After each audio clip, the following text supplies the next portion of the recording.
Comenzó el mes de abril y el mundo entero entró nuevamente en alerta. La guerra en Gaza, incluso la guerra en Ucrania, quedaron desplazadas de los titulares internacionales. Esta vez, Israel e Irán, los viejos enemigos, eran los protagonistas del temor de que Medio Oriente entrara definitivamente en una guerra total. Pero, ¿realmente el mundo estuvo cerca de una guerra de niveles apocalípticos? Corría el lunes 1 de abril y un ataque de Israel contra el edificio del consulado de Irán, en Damasco, mató a 13 personas. Entre los muertos estaba el general de brigada Mohammad Reza Zahedi, uno de los comandantes de más alto rango de la Guardia Revolucionaria, según informó esta organización perteneciente a las Fuerzas Armadas iraníes. El ataque destruyó el edificio de varias plantas situado junto a la embajada de Irán, en el distrito de Mesep, de la capital de Siria. Según el Ministerio de Exteriores de Siria, aviones israelíes atacaron el edificio del consulado procedente de los Altos del Golán, alrededor de las 17 hora local de ese lunes. Irán anunció que consideraba el hecho como un ataque a su propio territorio, al tiempo que la misión del país ante la ONU condenó el ataque como una flagrante violación de la Carta de las Naciones Unidas, el derecho internacional y el principio fundamental de la inviolabilidad de las instalaciones diplomáticas y consulares. Por otra parte, Rusia condenó el ataque israelí e instó al Estado judío a cesar tales acciones completamente inaceptables y solicitó una reunión con el Consejo de Seguridad de la ONU sobre el ataque. Sin embargo, Estados Unidos, Gran Bretaña y Francia se opusieron a una declaración del Consejo de Seguridad de la ONU, redactada por Rusia, que habría condenado un ataque al complejo de la Embajada de Irán en Siria, del cual Teherán ha culpado al aliado de Washington, Israel. El Consejo de Seguridad de la ONU ha emitido declaraciones en el pasado condenando los ataques a las sedes diplomáticas. En esa misma línea, la Unión Europea sí condenó el ataque diciendo que la inviolabilidad de las sedes diplomáticas y consulares y del personal debe ser respetada. Mientras el mundo miraba con mucha más preocupación a Oriente Medio y pedía contención, Israel parecía creer que Irán no respondería con nada más fuerte que la indignación, pero la historia fue otra. Israel e Irán llevan en guerra desde hace décadas, pero ha sido una guerra indirecta, una proxy war, a través de terceros, pero ahora la larga guerra clandestina entre ambos ha salido de las sombras.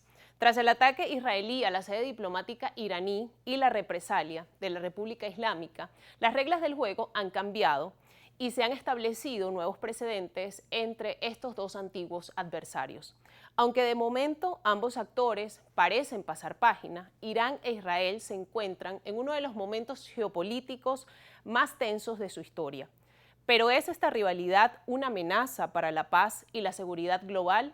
Es lo que analizaremos hoy ampliamente en esta edición especial, donde tendremos como invitado Juan Carlos Rosso, quien me ayudará como copresentador a analizar este conflicto, porque precisamente él está en el lugar de los hechos y le saludamos desde Caracas hasta Irán. ¿Cómo está, Juan Carlos? Sancha, qué gusto saludarte. Buen fin de semana.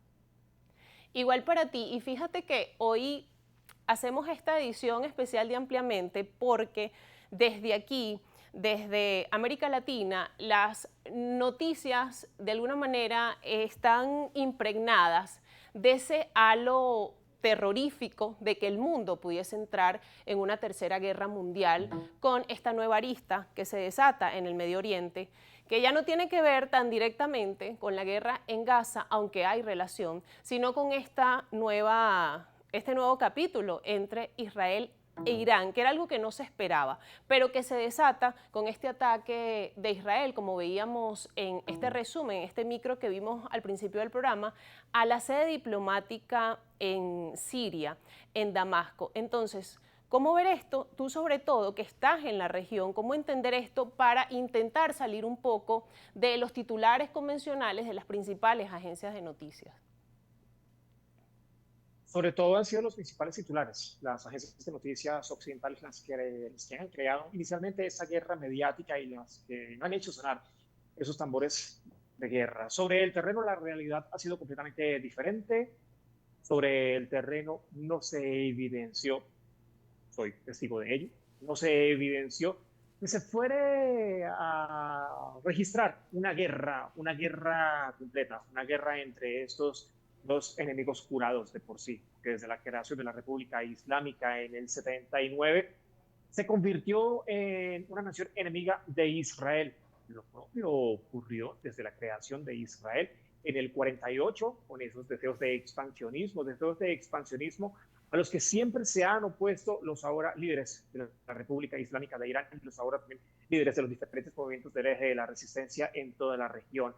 Marcó precedentes, por supuesto, porque fue un ataque a una sede diplomática y de ahí surgen muchas interrogantes. ¿Qué pasa con el derecho internacional? ¿Dónde quedan los estados judiciales? ¿Dónde quedan las condenas? O la unanimidad en el Consejo de Seguridad de la Organización de las Naciones Unidas, porque hay condenas dependiendo de quién sea, dependiendo de si es aliado o no. Y hay silencio y en algunos casos, o en la mayoría de los casos, tratándose de Israel, reina la injusticia. Coinciden con ello muchos analistas internacionales. En este punto también la postura israelí es ambigua, es enigmática, no confirman pero tampoco niegan el ataque. Y además yo pienso que Israel no esperaba que la respuesta iraní fuese o llegase con la magnitud con la que se dio. Sin embargo, llegó días después. Entonces, ¿cómo valorar que no fue inmediata la respuesta, pero fue contundente? Una respuesta táctica, una respuesta sumamente pensada, una respuesta estratégica. Y acá podemos hacer mención, por ejemplo, a lo ocurrido en el conflicto en Ucrania, cuando se lanzaban inicialmente drones para desviar ese sistema antimisiles. Eso fue lo que hizo precisamente Irán 13 días después.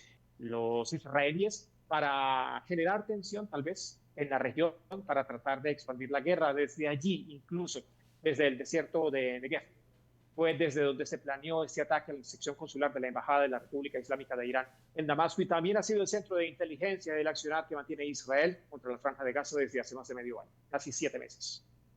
La respuesta iraní al ataque israelí sin duda cambió las reglas en este conflicto. Vamos a hacer una pausa, Juan Carlos, en esta primera parte de esta edición de Ampliamente, y al regreso vamos a analizar a fondo la respuesta iraní y qué significó para este conflicto que estaba en la sombra y ahora ya adquirió nuevas dimensiones. Hacemos una pausa en esta conversación y en este análisis y ya regresamos.